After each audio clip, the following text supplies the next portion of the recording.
My parents want me to trick my fiancé into marrying my twin sister. My twin sister has always been the favorite. Growing up, my parents made me do everything for her. Homework, chores, even her college applications. They said it was practice for when they're gone. I basically raised her while working 3 jobs just to survive. Despite all that, I somehow met Owen. He's kind, funny, and treats me like I actually matter. We met at a coffee shop where I was working my morning shift. He came in every day for 2 weeks before finally asking me out. When I brought him home to meet my family 6 months later, they were amazing. Hugs, compliments, the whole thing. My sister even joked about stealing him. I laughed it off. My dad shook his hand like they were old friends. My mom kept saying how handsome he was and how lucky we were to have him in the family. My sister gave him a tour of the house and showed him all our childhood photos. She pointed out every picture where we looked identical, laughing about how no one could ever tell us apart. Owen was so relieved they liked him because he knew how complicated my family situation was. He'd heard all my stories about being the unpaid nanny to my own twin. We spent that night planning our future, talking about honeymoon destinations, where we'd live, how many kids we wanted. I felt lighter than I had in years, like I was finally allowed to be happy. The next day, my parents called me over for brunch. Owen was at work, so it was just family. I walked in expecting mimosas and wedding planning, maybe talk about venues or color schemes. Instead, the energy felt off. My sister wouldn't look at me. My parents were too calm, too rehearsed. My mom poured me orange juice and sat down across from me. Then she said, "We need you to let your sister take your place at the wedding." I genuinely thought she was joking. I laughed nervously and said that was weird. But my dad backed her up with a completely straight face. They said my sister would never find anyone on her own. She's too shy, too awkward, too dependent. And since Owen wouldn't be able to tell us apart anyway, we're identical twins after all, it made perfect sense for her to just step into my life. They had the whole thing planned out. My sister would show up to the wedding as me. They'd make sure I wasn't there. Owen would marry her thinking it was me. And by the time he figured it out, it would be too late. He'd be stuck with her. Then they'd help me find someone else later. Like Owen was some kind of hand-me-down jacket I could just pass along. I told them absolutely not. That Owen was my fiancé and I loved him. My mom's face twisted into something ugly. She called me selfish. My dad said I was ruining my sister's only chance at happiness. They said after everything they'd done for me, letting me live in their house, feeding me, raising me, I owed them this. My sister finally looked up with tears in her eyes and said, "Please, you know I'll never get this opportunity again. You're prettier, smarter, better at everything. Just give me this one thing." I asked if she was seriously okay with this and with tricking a man into marrying her. She nodded. My sister opened her bag and pulled out a prescription bottle with my name on it. Anxiety medication I'd never been prescribed. My mom said they'd been adding it to my coffee every morning for 2 weeks, making me foggy and tired. That's why I'd been sleeping so much lately. Why I felt so drained. The prescription was fake, but the pills were real. My dad said on the wedding day, they'd give me enough that I'd sleep through the entire ceremony while my sister married Owen. I had less than 2 weeks before they'd drug me unconscious and let my sister steal my entire life. So I made a decision that would either save my wedding or destroy my family forever. I sat there at that table, orange juice still in front of me, and I nodded. I told them okay. I said they were right and that my sister deserved this more than me. The relief on their faces was honestly disgusting. My mom actually hugged me, saying I was finally being mature about things. My dad patted my shoulder and said this was what family did for each other. My sister cried happy tears and thanked me over and over. But here's the thing, I wasn't giving up, not even close. I left their house that afternoon and drove straight to the pharmacy. I bought a bottle of B12 vitamins that looked similar to the pills they'd been giving me. That night, I went through my apartment and found every coffee mug, every water bottle, anything they could have been using to drug me. I dumped everything down the sink. The next morning, when my mom brought me coffee like usual, I pretended to drink it. I held it up to my lips, tipped it slightly, but barely let any liquid touch my tongue. Then I poured it into a plant when she wasn't looking. The plant died 3 days later, which honestly just confirmed what I already knew. For the next week, I played along perfectly. I acted drowsy and complained about being tired all the time. I yawned during conversations. I told my mom the medication was really helping me feel calmer about everything. She smiled and said that's exactly what I needed. Meanwhile, I was switching out their pills with my vitamins every single day. I'd go to their house, wait until they were busy, and swap the bottles. They never noticed. Why would they? They thought they had me completely under control. But I wasn't just playing defense. I was building a case. I went to Best Buy and bought the smallest recording devices I could find, the kind that looked like pens or USB drives. I put one in my purse, one in my coat pocket, one clipped to my shirt under my jacket. Then I started visiting my parents every single day, asking innocent questions about the wedding, and they talked. Oh, they talked so much. My mom explained exactly how they'd make sure I was unconscious on the wedding day. She'd put the pills in my breakfast, enough to knock me out for at least 6 hours. My dad would tell Owen I had food poisoning and couldn't make it to the venue on time. My sister would already be dressed and ready, waiting at their house. She'd show up to the ceremony, walk down the aisle, say the vows, everything. By the time Owen realized something was wrong, it would be too late. They'd be legally married. I recorded every word. On day 3, I asked what would happen when Owen figured out he married the wrong twin. My dad laughed and said Owen would be stuck. Divorce is expensive and embarrassing. He'd probably just accept it and move on. My mom added that my sister would be pregnant within a few months anyway, so Owen would have to stay for the kid. My sister nodded along. saying she'd already picked out baby names. I wanted to throw up, but I kept recording. On day 4, my mom said I should be grateful they were even letting me stay in the family after this. She said I'd always been difficult and ungrateful, but this was my chance to finally do something useful. My dad agreed, saying I was the practice child anyway. My sister was always meant to be their real daughter. I was just there to take care of her until she didn't need me anymore. That one hurt. Like, it actually physically hurt to hear, but I didn't cry. I just smiled and nodded and kept that recorder running. By day 5, I had hours of audio. My family casually discussing how they drugged me, how they planned to gaslight Owen, how they'd been using me my entire life. They even joked about it, saying things like, "Remember when she worked 3 jobs so we could send her sister to that summer camp? Or remember when she gave up her college fund so her sister could study abroad?" They laughed like these were fond memories. I took all those recordings and put them on 3 separate USB drives. One for me, one for Owen, and one for backup. Then I called Owen's best friend Jake. Jake and Owen had been friends since elementary school. They were the kind of friends who didn't need to talk every day but would literally help each other hide a body if needed. I'd met Jake a few times and he always seemed like a solid guy, the kind who'd tell you the truth even if it hurt. I asked Jake to meet me at a coffee shop across town, somewhere my family would never go. He showed up looking confused, probably wondering why his best friend's fiancée was asking for secret meetings. I didn't waste time. I handed him one of the USB drives and told him to listen to it. He sat there in that coffee shop with his headphones on, and I watched his face go from confused to horrified to absolutely furious. When he finished, he looked at me and said, "What the hell is wrong with your family?" I explained the whole thing, the drugging, the identity swap, everything. Jake listened, and I could see him getting angrier by the second. When I finished, he asked what I wanted to do about it. That's when I told him my plan. I wanted to let them think they were winning. I wanted my family to believe their scheme was working perfectly, right up until the moment of the ceremony. Then I wanted to expose them in front of everyone who mattered. Owen's family, our friends, everyone. I wanted them to hear exactly what kind of people my parents and sister really were. Jake was quiet for a minute, then he grinned. He said, "I'm in, but we need to tell Owen."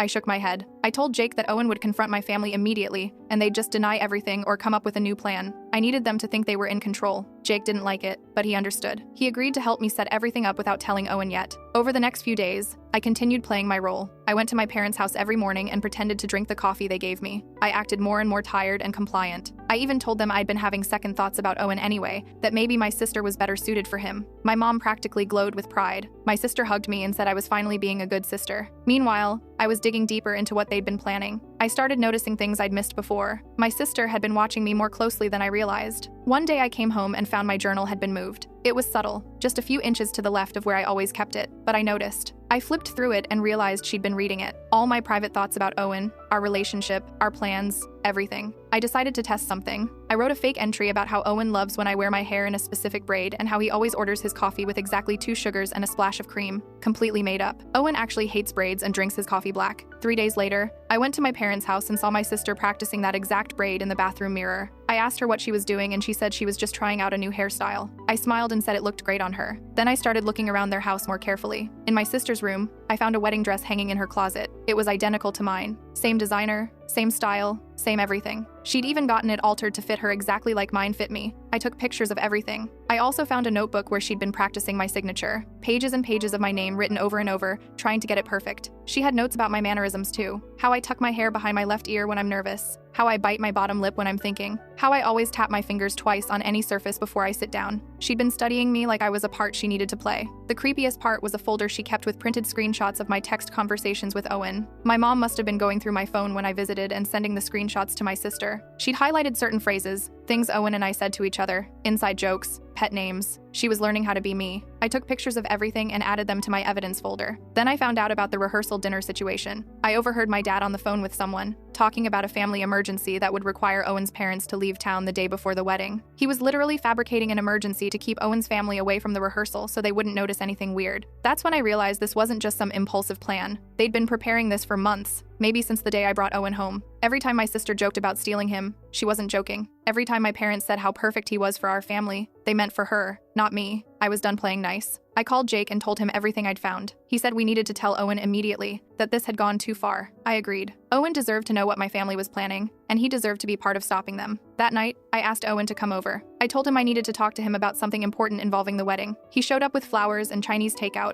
thinking maybe I was stressed about seating arrangements or something. I sat him down on the couch and handed him my phone with the first recording ready to play. I told him to just listen and not say anything until it was done. He looked confused, but pressed play. I watched his face as he listened to my mother's voice explaining how they'd drug me unconscious. His jaw clenched. Then my father's voice talking about how Owen would be stuck with my sister once they were married. Owen's hands balled into fists. Then my sister saying she'd already picked out baby names for the kids she planned to have with him. Owen threw my phone across the room. He stood up and started pacing, running his hands through his hair. He kept saying, "What the hell," over and over. I let him process for a few minutes before I told him there was more. I showed him the pictures of my sister's wedding dress, her notebook practicing my signature, the screenshots of our private conversations. Owen looked at me with this expression I'd never seen before, like he was seeing my family for the first time. He said, "They were going to drug you. They were going to drug you and steal your identity and trap me in a marriage with someone else. What is wrong with them?" I told him I didn't know. I'd been asking myself that question my whole life. Then Owen asked what we were going to do about it. I told him about my plan with Jake. Let my family think everything was going according to their scheme, then expose them at the wedding in front of everyone. Owen wanted to confront them immediately. He wanted to call the police and report them for the drugging. He wanted to call off the wedding entirely, but I convinced him that wouldn't be enough. My parents would just deny everything and probably turn it around on me somehow. They were good at that. I needed everyone to hear what they were planning in their own words. Owen finally agreed, but only if we modified the plan. He wanted to make sure my sister walked down that aisle thinking she was about to marry him, only to have it fall apart at the altar. He wanted her to feel exactly what she was trying to do to me. So we planned it together. Jake would help with the technical stuff, setting up the sound system and making sure everything ran smoothly.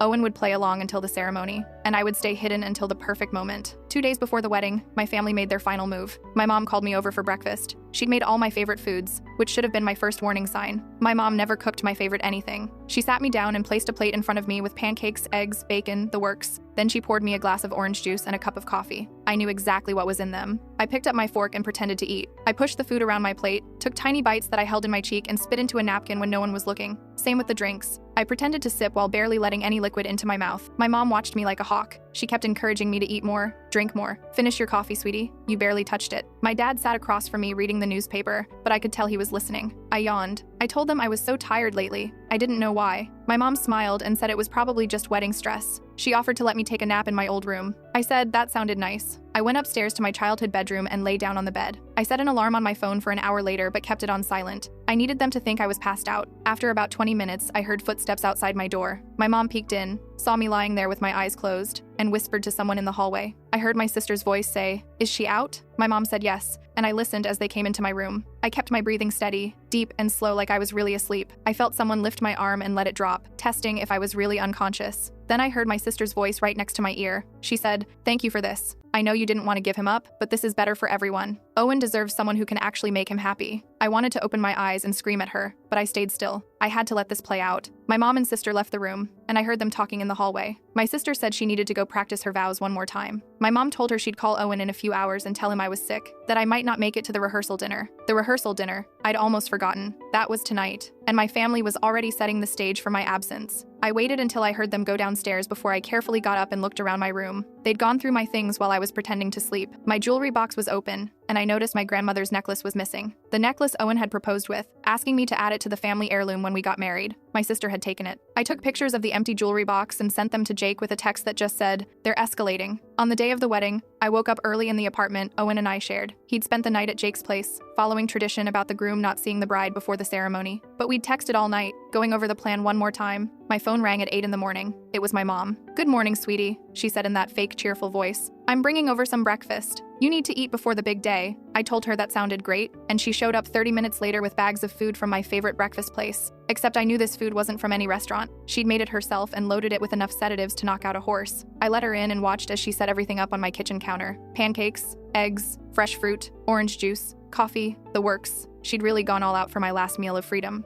I sat down and picked up my fork. My mom sat across from me with her own plate, but I noticed she wasn't actually eating, just pushing food around while watching me. I took a bite of pancake and immediately felt the bitterness. They hadn't even tried to hide the taste of the medication this time. They'd used so much that it completely overpowered the syrup. I chewed and swallowed, fighting not to gag. Then I took another bite, and another. My mom smiled and told me to drink my juice. I did. Within 20 minutes, I started acting drowsy. I let my head droop, my words slur. I told my mom I felt really weird. She said it was just nerves, and that I should lie down for a bit. She helped me to my bedroom and tucked me in like I was 5 years old. "You rest now," she said, smoothing my hair back. "Your sister has everything under control." She left, and I heard the front door lock from the outside. They'd actually locked me in my own apartment. But here's what they didn't know. I hadn't swallowed any of that food. I'd been holding it in my cheeks and spitting it into a bag I had hidden under the table. Same with the juice and coffee. I'd been pretending to drink while barely letting any liquid pass my lips. I waited 30 minutes to make sure my mom was really gone. Then I got up and went to my closet. I pulled out my wedding dress. The real one. The one my sister thought I'd never get to wear. I did my own hair and makeup exactly how I'd planned. I put on my grandmother's necklace that I'd actually hidden in a different spot after realizing my sister had been in my room, and I called an Uber to take me to the venue.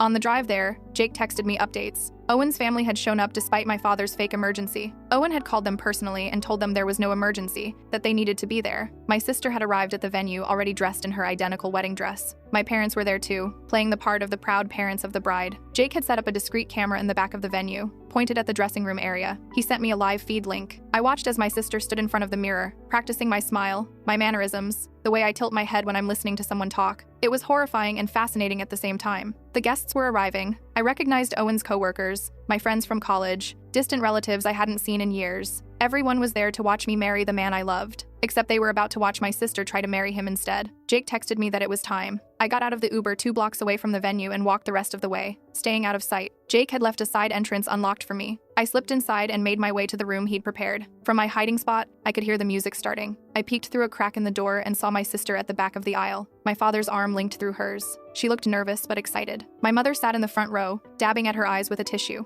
The wedding march began. My sister started walking down the aisle toward Owen, who stood at the altar in his tuxedo. He looked handsome and calm, but I could see the tension in his shoulders. I could see his best man Jake standing next to him, phone in his pocket connected to the sound system. My sister reached the altar. The officiant smiled and began the ceremony. He talked about love and commitment and the journey two people take together. My sister stared at Owen with this dreamy expression, like she'd actually convinced herself this was real. The officiant asked if anyone had any objections to this union. This was the moment we'd planned for, the moment everything would fall apart for my family. I stepped out of my hiding spot in my identical wedding dress. I walked down the side aisle as gasps erupted throughout the venue. My sister's head whipped around, and her face went pale. My mother stood up, her mouth open in shock. My father looked like he might have a heart attack. I reached the altar and stood next to my sister. The officiant looked completely confused, glancing between us. The guests were murmuring, trying to figure out what was happening. I object, I said clearly, my voice carrying through the venue. I object to my family trying to drug me unconscious and steal my identity so my sister could trick my fiancé into marrying her instead. My sister started to say something, but I held up my hand. Jake pulled out his phone and connected it to the sound system. He pressed play. My mother's voice filled the venue, crystal clear. "We need you to let your sister take your place at the wedding."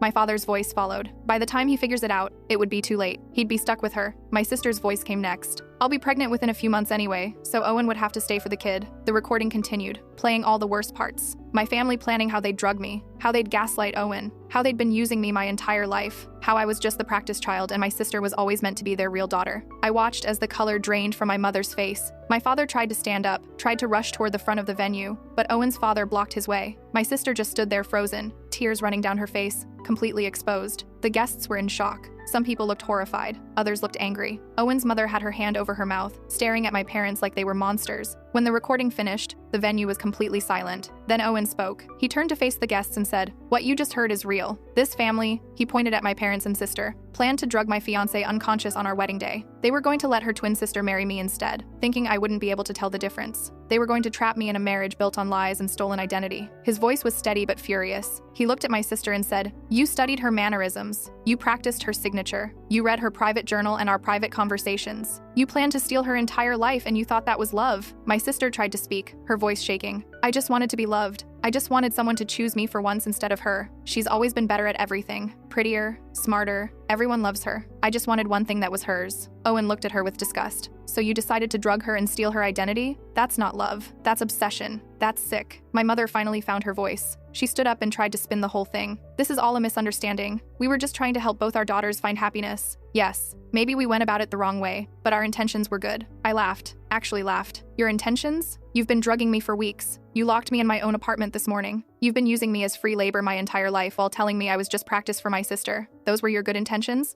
I turned to the crowd. "I want everyone here to know the truth about this family. Every achievement my sister had, I did the work for it. Her homework, her college applications, her projects. Every job I worked to pay for things, they made me do it so they could spend money on my sister. Every sacrifice they asked me to make, it was always for her, never for me." I pulled out my phone and showed the photos I'd taken. My sister's wedding dress, her notebook practicing my signature, the screenshots of my private conversations with Owen. My sister has been planning this for months. I continued. She even hired a private investigator to follow Owen around to learn his routine. She knew what he ordered at coffee shops, what route he took to work, what time he went to the gym. This wasn't some desperate act of a lonely girl. This was calculated identity theft. My sister's face crumpled. She actually lunged at me, screaming, "You ruin everything. You were supposed to just disappear quietly. You were supposed to take the pills and sleep through this and wake up when it was over. Why can't you just let me have this one thing?" In the struggle, her wig fell off. Her actual hair underneath was cut and dyed to match my current style, even though we'd always kept different looks. She'd cut off her long blonde hair and dyed it dark brown just like mine, changed her whole appearance to become me. Security guards that Jake had hired rushed forward and pulled my sister away from me. Owen's family stood up and escorted my parents toward the exit. My mother was trying to argue, saying they were being treated unfairly, that everyone was overreacting. My father looked at me with actual hatred in his eyes. He said, "You'll never see us again.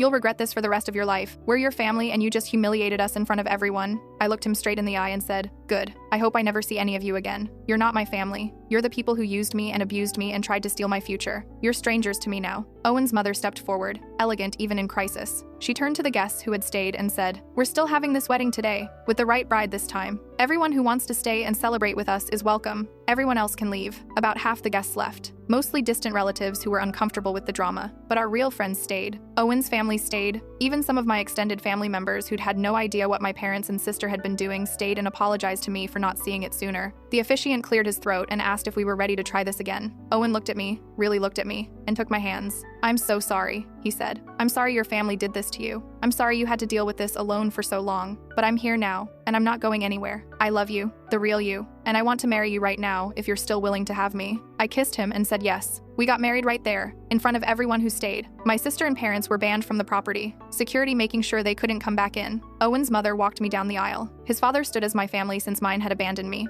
The ceremony was beautiful and perfect. When Owen said his vows, he promised to always see me, the real me, and to never let anyone make me feel invisible again. When I said mine, I promised to never settle for being someone's second choice, to always choose myself and him above people who didn't value me. We kissed, and everyone cheered. It felt like winning and losing at the same time. I'd married the man I loved, but I'd lost my entire family in the process. During the reception, my phone started blowing up. Text messages and calls from extended family members, old friends, people I hadn't talked to in years. They'd all been at the ceremony or heard about what happened. Most of the messages were supportive, people telling me they had no idea my parents had treated me that way, that they'd always wondered why I never seemed happy around my family. A few people shared their own stories of things my parents had said or done that made sense now in context. But then I started seeing a different pattern in the messages. People were revealing things my parents had told them about me over the years. My aunt messaged me saying she'd been told I was troubled and unreliable, that I had mental health issues that made me unpredictable. That's why I was never invited to family gatherings. I'd always thought they just forgot about me or didn't care. Turns out my parents had been actively excluding me and blaming it on problems I didn't have. My cousin said my parents told everyone I was jealous of my sister and constantly trying to sabotage her, that I couldn't be happy for her success. That's why the family always sided with my sister during conflicts. They thought I was the problem.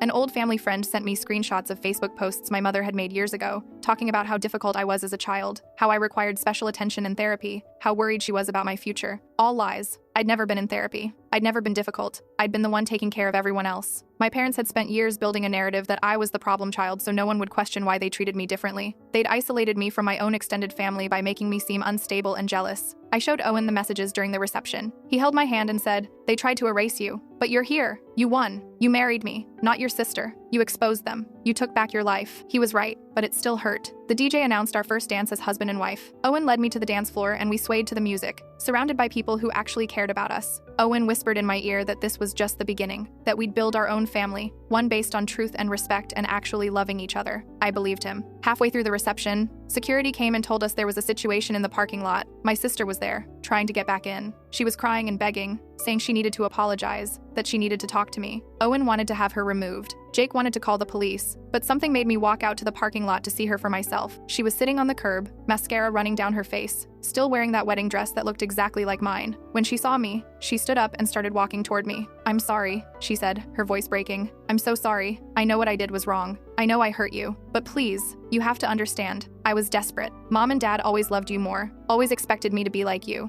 and I could never measure up. I just wanted to feel special for once." I stopped her right there. "Mom and Dad loved me more? Are you serious right now? They made me do your homework. They made me work 3 jobs while you went to parties. They made me give up my college fund for your study abroad trip. They literally tried to drug me unconscious so you could steal my fiancé. In what world did they love me more?" She shook her head. "You don't understand. You were always the capable one, the strong one. They knew you could handle anything, so they asked you to do more. I was the weak one who needed help with everything. Don't you see? They thought you were better than me. They used me, I said. They used me, and you let them. You participated. You benefited from it. And when you saw something I had that you wanted, you didn't try to find your own happiness. You tried to steal mine. My sister grabbed my hands. Please, I have nothing now. Mom and Dad left me here. They drove away and told me I ruined everything. They said I was supposed to just smile and let Owen discover the truth after we were married, that fighting you made everything worse. They left me in this parking lot and I don't have anywhere to go. I pulled my hands away. That's not my problem. You spent months planning to steal my identity. You drugged me. You read my private thoughts. You tried to trap the man I love in a fake marriage. And now you want me to feel sorry for you because our toxic parents abandoned you too? We're sisters, she cried. We're twins. We're supposed to be connected. You're supposed to forgive me.